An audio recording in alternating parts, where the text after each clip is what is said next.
পছন্দ করেন। সংসারের দুঃখ কষ্ট ভুলতে তিনি এ ধরনের কাজে যুক্ত হন। প্রত্যন্ত এই এলাকায় আসতে 4টি নৌঘাট পাড়ি দিতে হয়, ফলে সাংবাদিক সহ কেউ এখানে আসেন না। তাই তিনি এলাকার ঘটনা তুলে ধরেন ভিডিওর মাধ্যমে। আমাকে যেমন লাগে মানুষকে ভালো লাগতেছে, এটাই আমি খুশি, এটাই আমার চাওয়া।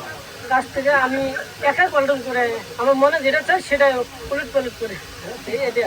আমি একজন মূর্খ লোক, আমি পড়াশোনা নাই, মনের আবেগে মনের ভিতর থেকে একটা ভিডিও শুধু করছি, দেখি এটা মানুষের প্রয়োগে লাগিয়ে গেছে, এই জন্য পরে আরেকটা করলাম। এইভাবে আর কি দুই চারটে করলাম আর 500 টাকা নিয়েছি। আর এটা হলো এটা আলাদা, এটা আমি হাওলাত নিয়েছি একজনের কাছ থেকে। ভাই এটা দেন, এটা ভিডিও আকর্ষণ হবে, তাহলে মানুষের আকর্ষণ হবে।